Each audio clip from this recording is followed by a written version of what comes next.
She texted from her girls' trip. "The club here is amazing. Wish you were here." Attached was a photo of her in my boss's lap. I replied, "Looks like fun." Then I forwarded the image to HR and the company's ethics board. Her fun trip ended with 2 unexpected job terminations. I, 32 male, am an analyst for a large logistics corporation. Or I was.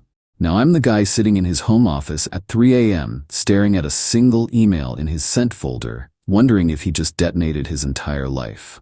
My fiancée, Maya, 30, works in the same company. Different department, marketing. We've been together 4 years, engaged for 1. We live in my condo, the one I bought before we met. Life was stable, good. We were planning a wedding. Then there's Alistair, 45. He's a senior VP. He's also my direct boss. For the last 3 months, Maya's been weirdly chummy with him. I'm not the jealous type, really, but it was a lot. Laughing too loud at his terrible jokes in the break room.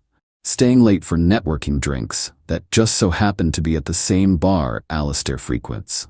"He's a really important mentor, Leo," she'd say, brushing off my concerns. "He's giving me insight into the executive track. You should be happy for me."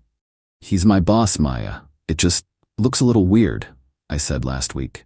"God, don't be so insecure," she snapped.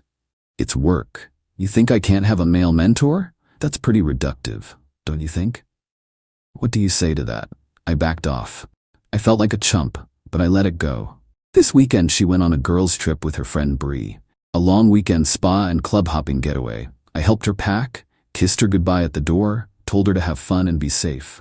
Tonight, around 11:30 p.m., my phone buzzed. It was Maya. "Maya, OMG, the club here is amazing. Wish you were here, it's insane." Attached was a photo. It wasn't a selfie.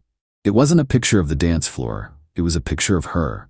Drink in one hand, phone in the other, sitting squarely in Alistair's lap. She was in a tiny black dress. His hand was high up on her leg. His other arm was wrapped tight around her waist. They were in a dark, plush VIP booth. He was grinning at the camera like he'd just won a prize. She was making a kissy face. I recognized the ridiculously gaudy silver bracelet on his wrist. He never takes it off. I stared at it for a full minute. The blood in my veins turned to ice water. She wasn't on a girls' trip with Bree. Or if she was, Alistair had been the destination. My first thought was, she sent this to the wrong person. This was meant for Bree. This was a brag. My second thought was, she's sitting on my boss. My third thought was, I'm supposed to marry this woman in 6 months. My hands were shaking. Not with rage, but with clarity. A cold, awful clarity. This wasn't just cheating. This was a professional and personal atom bomb. She was sleeping with my boss, a senior VP in our company. I typed back one sentence. Me. Looks like fun. She didn't reply. Maybe she finally looked at who she sent it to. Maybe she was too busy. I didn't care. I put my phone down. I walked to the kitchen and poured a glass of water, but I didn't drink it. I just stood in the dark. She hadn't just betrayed me as a partner. She had, with spectacular stupidity, compromised my entire career. How could I ever go into a performance review with Alistair again? How could I sit in a team meeting? He held my salary, my bonuses, my future at this company in his hands, and my fiancée was in his lap. This wasn't a personal matter anymore. This was a corporate liability. I walked back to my office. I opened my work laptop. I pulled up a new email to ethics.compliance@logistics-corp.com, hr.investigations@logisticscorp.com. From leo@logisticscorp.com. Subject: formal complaint, gross misconduct and conflict of interest. VP Alistair R., Senior Analyst. Leo V., Marketing ASOC, Maya K. Body: to the Ethics and Compliance Board and Human Resources. I am writing to report a severe conflict of interest and a violation of the company's non-fraternization and ethics policies. I am an analyst reporting directly to Senior VP Alistair. My fiancée, Maya Yavaim, is an associate in the marketing department. I have just received indisputable evidence that Mr. Alistair's last name is in an inappropriate relationship with my direct subordinate's fiancée, who is Maya's last name, who is also an employee. This relationship creates an untenable and hostile work environment for me. It represents a significant abuse of power by a senior executive and calls into question the professional integrity and judgment of both Mr. Alice's name and Ms. Maya's last name. Attached is a photograph I received at 11:32 p.m. this evening, time-stamped. It was sent to me by Miss Maya's last name herself. I request an immediate and confidential investigation into this matter. I am available to discuss this further at your convenience. I will be working from home tomorrow, as I no longer feel I can be in the same building as my direct supervisor. Sincerely, Leo Vance. I attached the photo, the full, high-resolution image of her on his lap. I read the email over twice. It was cold. It was professional. It was completely and totally devastating. I hit send at 12:15 a.m. I went back to the kitchen and made a pot of coffee. I knew I wasn't sleeping. The sun is starting to come up and my phone has been silent. Her fun trip is still going on. She has no idea what's waiting for her when she lands. The title says this ended with 2 terminations. It's Monday morning now. I got an automated reply from the ethics board. A real person will be in touch. The bomb is airborne. I'm just waiting for the sound. Update 1, it's been 2 weeks. I feel like I've aged a year for every day. The Monday after I sent the email was silent. I logged in from home as I'd stated. My email was a ghost town. No messages from Alistair. No where are you from my team.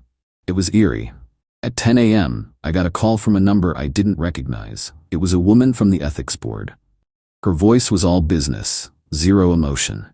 Mr. Vance, thank you for your discretion. We have received your complaint. We are taking it extremely seriously. A formal investigation has been opened. Please do not discuss this with anyone, and I mean anyone. Not your colleagues, not your friends, and especially not Miss Maya's last name or Mr. A's last name. Is that clear? Crystal clear, I said. Good. For the duration of the investigation, you will be on paid administrative leave. Please do not log into the company network. We will be in touch. She hung up. Paid leave. Wow. They weren't messing around. The rest of the week was torture. I deep cleaned the condo. I went to the grocery store at 10 a.m. on a Tuesday just because I could. I reorganized my garage. I did everything possible to not think about Maya, who was due back on Tuesday night. I didn't hear from her. No, I'm home. No, I'm so sorry. I made a mistake. Nothing. Her flight must have landed. She just didn't come home. Then, Friday afternoon, I got a text from a colleague. Dude, what the hell is going on? Alistair is gone. What do you mean, gone? I typed, my heart pounding. Like, gone. Security was at his desk. His name is out of the company directory. There's an all-hands meeting for our division in 20 minutes. An hour later, my phone lit up again. They just sent a company-wide email. Alistair last name is no longer with the company, effective immediately. And I checked the marketing directory. Maya is gone too. Her name is gone. Leo, what did you do? I didn't answer. I just sat on my couch. The title of this post. It was real. They were both fired. The quiet in the condo was deafening. That's when I heard a key in the lock. Maya came in, dragging her suitcase. The one I bought her for our anniversary. She didn't look like someone who had just been fired. She looked furious. Leo, she said. Her voice was low and shaking. Maya, I said, not getting up. I have 27 missed calls from HR, she said. I have an email from the ethics board saying I'm terminated, for a morality clause violation. What did you do? I just looked at her. What did I do? You sent me a picture, Maya, of you on our boss's lap. Did you think I was just gonna, frame it? It was a mistake. She shrieked. I sent it to the wrong person. It was a stupid drunk mistake. You were supposed to be the man. You were supposed to call me, yell at me. We were supposed to talk about it. Talk about what? I said, finally standing up. Talk about the fact that you're sleeping with my boss, the man who controls my entire career? Or talk about the girls' trip that was just a cover for you to go play with him? He was going to get me a promotion, she screamed. Tears of rage, not regret, streaming down her face. A real promotion, into management. He said I had executive potential. I'll bet he did, I said.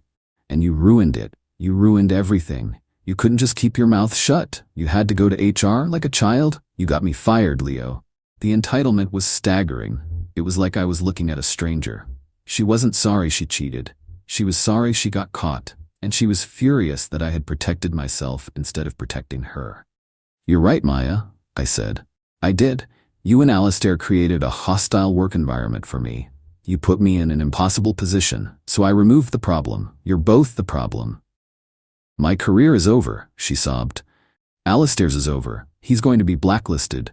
all because you were jealous. Okay, I said. I went to the hall closet and pulled out 3 large trash bags. I walked back to the living room and threw them at her feet. Get your stuff, I want you out. Her head snapped up. What? You're fired. You're not my fiancé. You don't live here anymore. Get your things and get out of my home. You can't do that, she sputtered. This is my home. I've been living here for 2 years. I have rights. You have the right to get your makeup and your clothes and leave, I said. No, she screamed. I'm not going anywhere. You'll have to evict me, you bastard. You'll have to get a lawyer and evict me. See how HR likes that? She picked up her suitcase, wheeled it into the guest room, and slammed the door. I heard the lock click. I just stood there. She was right. She'd been here long enough. She had established tenancy. I couldn't just throw her out. I sat back down on the couch. This was not the clean victory I'd imagined. This was a new kind of war, and the enemy was sleeping in my guest room. Final update. It's been 3 months. 3 months of the most surreal, tense, and utterly miserable time of my life. But it's over. I'm sitting in my condo, and it is completely and totally silent. The eviction threat was real. My lawyer, yes, I had to get one, confirmed it. Because she'd been here over 30 days and received mail, she was a month-to-month tenant, fiancé or not. We had to serve her with a formal 30-day notice to vacate. So for 30 days, we lived in the same house. It was a cold war. I slept in my bedroom. She stayed in the guest room. She'd be in the kitchen when I needed to make dinner, humming to herself like nothing was wrong. She used my utilities, my internet, my shower. She ate my food. Her entitlement was off the charts. You know, you're really the one at fault here, she said one night while I was trying to watch the news. I ignored her. No, really, she said, standing in front of the TV. If you had just been more ambitious, like Alistair, I wouldn't have had to look for mentorship elsewhere. You kind of drove me to him. I just stared at her. You need to move, Maya. You're so cold, she scoffed. No wonder I was unhappy. But the real dirty trick didn't come from her. It came from Alistair. 2 weeks into the 30-day notice, I was served with papers. Alistair was suing, not the company. He was suing me for tortious interference with a contract and defamation. His claim? That he and Maya were just close friends and colleagues. That the photo was a harmless, celebratory moment taken out of context. That I, in a fit of jealous rage, had maliciously misrepresented this platonic friendship to HR and the ethics board, causing him to lose his job and suffer irreparable damage to his reputation. He was seeking $500,000 in damages. I had to hire a second lawyer, a civil defense attorney. My administrative leave was over, but my career was still in limbo. The company's lawyers were focused on defending the company from Alistair's wrongful termination suit, which he'd also filed. But they made it clear that my civil suit was my problem. I was bleeding money. I was paying a mortgage on a condo my squatter ex was living in, and I was paying 2 sets of lawyers. I felt like I was drowning. This was the real-life part they don't show in the movies. The part where the villain tries to bleed you dry. I was at my breaking point. I had to get her out. The 30-day notice was up, and she was still there. We were filing for the formal eviction hearing. As part of that, my lawyer advised me to have a witness and to professionally pack and catalog all her belongings to be moved into storage the moment the eviction was granted. This weekend, my brother and I started the process. We went into the guest room. She was out meeting with her lawyer, aka getting coffee with Bree. We were bagging up her clothes, her books, her mountains of shoes. In the back of the closet was a box. It wasn't shoes, it was old electronics. And in it was her old work laptop. Not the new one the company had issued her, but one from a few years ago. Just label it old laptop and put it in the box, my brother said. Hold on, I said, I don't know why. A hunch. I opened it, the battery was dead, I plugged it in, it booted up, slowly, and it logged right in. No password. The desktop was a mess of old files, but one folder caught my eye. It was named Alistair Personal. My heart stopped. I clicked it. It wasn't love letters. It was work. It was spreadsheets, client lists, marketing pipelines, internal cost analysis documents, stuff that was way above Maya's pay grade. And then I saw the subfolders: competitor analysis, Apex, Nuco pitch deck, client transition plan. My blood ran cold. Alistair wasn't just mentoring her, He was planning to leave and start his own competing firm. And he was using Maya, my fiancée, an employee in the marketing department, to systematically steal proprietary data, client lists, and financial models from our company. The promotion she was so mad about losing? It wasn't a promotion at our company. It was her buy-in to his new one. This wasn't just an affair. This wasn't just an ethics violation. This was corporate espionage. This was a multi-million-dollar theft, and she was his accomplice. The photo she sent me, it wasn't just a drunk mistake. It was the ultimate, arrogant, we're winning brag from a woman who thought she was untouchable. I stopped packing. I took the laptop. I called my civil attorney. Stop the eviction filing, I said, and cancel my appointment for Monday. Instead, I need you to set up a meeting with the general counsel of my company. And I mean now. The meeting was on Monday morning. Me, my lawyer, and a room full of stony-faced company attorneys. I put the laptop on the table. I told them what I found. I gave them the password. An IT security guy plugged it in. His eyes went wide after about 5 minutes of clicking. He looked at the general counsel and just nodded. The general counsel looked at me. Mr. Vance, you have been on administrative leave. I am happy to inform you that your leave is over.